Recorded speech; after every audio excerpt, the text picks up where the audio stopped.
So we'll do a quick review of section 6.11, which is dividing a polynomial by a binomial. Now notice that earlier in the previous lesson, we were dividing a monomial by a monomial. And then we also divided a polynomial by a monomial. Remember, one product. This one might have two or more terms. This is one term, right?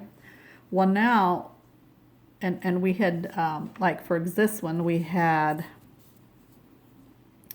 something like x squared plus x plus 1 divided by x, right? And we said we could go, well, this is x squared divided by x, and then x divided by x, and then 1 divided by x. Remember, we could take and divide each one, and now we have a monomial divided by a monomial.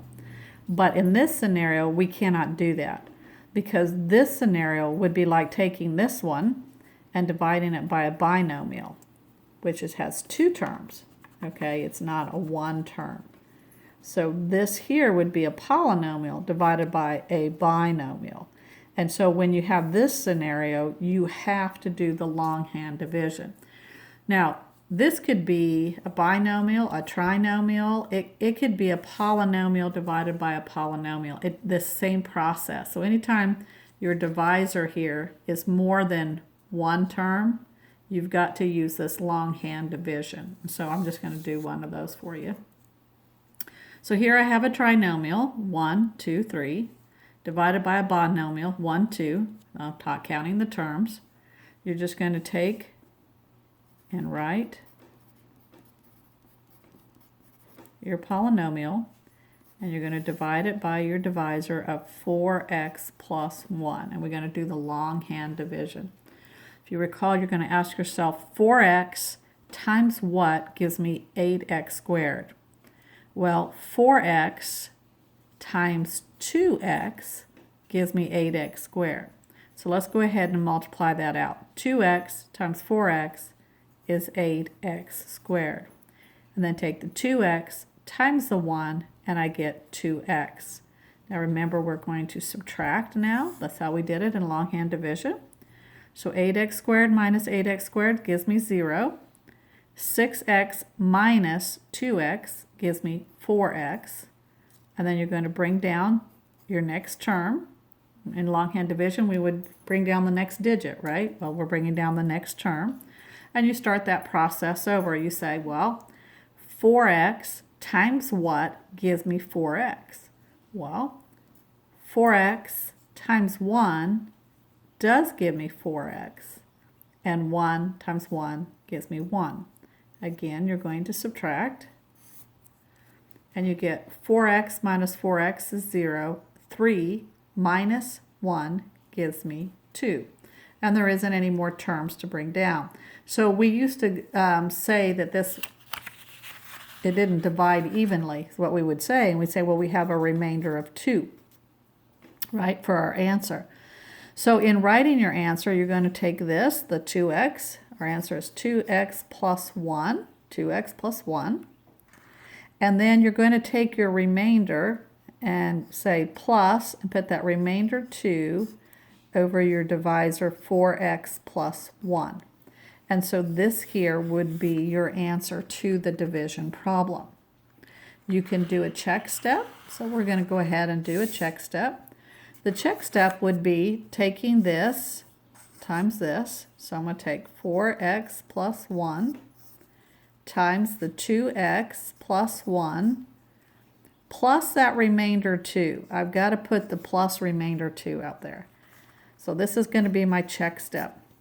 I'm going to go ahead and multiply this out. And when we get done, we should end up with what we had here inside the divisor. So 4x times, whoops, I didn't want my 2x.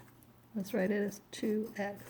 All right, so 4x times 2x is 8x squared. 4x times 1 is 4x. 1 times 2x is 2x. And 1 times 1 is 1, plus we have that remainder 2.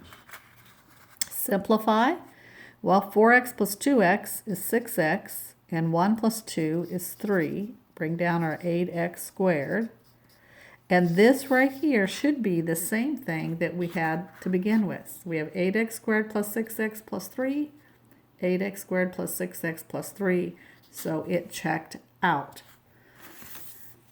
Now they may present some of the other some of your problems in a little different way. So if this is what they had given you and they asked you to divide, here is a polynomial divided by a binomial. Notice that this is x squared, the constant, and then x to the first.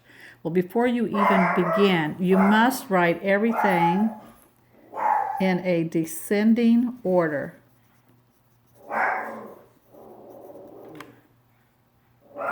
Sorry, I had to pause for a minute to take care of the dog. Okay, so we're going to rewrite this in a descending order as x squared, and then this is x to the first power, right?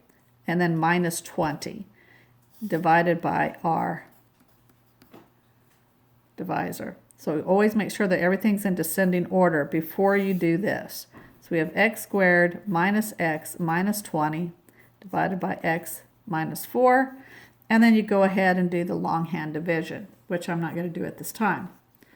There is another scenario, let's see, that you can get. So here's one. Here's a problem. We have x cubed plus 1. While it is in descending order, x cubed with the constant on the end. But notice there's no x squared or x to the first.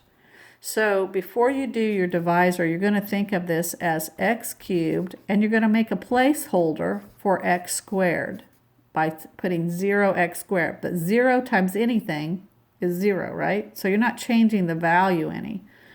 And then we want a 0x to the first, and then our constant divided by x plus 1. So we have x cubed, x squared, x to the first, constant. These are placeholders. These are zeros. So you want to do that before you start dividing. And this one I am going to go ahead and divide so you can see how it works out. 0x squared plus 0x plus 1, all divided by x plus 1.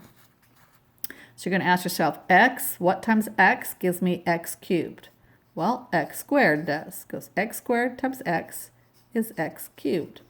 X squared times 1 is x squared. Remember, you're going to subtract. This gives you 0. And then this is like saying 0. 0 minus x squared is a negative x squared, right? Bring down your next term, which is 0x, which in a way is 0, okay? You're going to ask yourself, what times x gives me negative x squared? Well, negative x. So negative x times x is negative x squared. Negative x times 1 is a negative x. Remember, you're subtracting. You got to pay close attention to your signs here.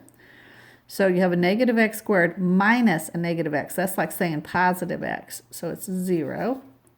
And here you have 0 minus an x. Well, that's like saying the opposite of a negative x, which is positive x. Okay? Then you're going to bring down your last term, which is your constant. And you start the process over. What times x gives me x? Well, 1. So 1 times x is x, and 1 times 1 is 1. We're going to subtract, and you end up getting 0, 0 here. So you get 0. So this divided out nice and even. We didn't have a remainder. You can do your check step by taking your divisor here, your x plus 1, and dividing it by your answer, x squared minus x plus 1. Right, so you're going to take this, x plus x1, and you're going to take your answer right here, multiply them out. You should end up with this as your answer. Now remember, these are zeros. Remember, we started with x cubed plus 1. So remember, that's the same thing as saying x cubed plus 1, because these are zeros.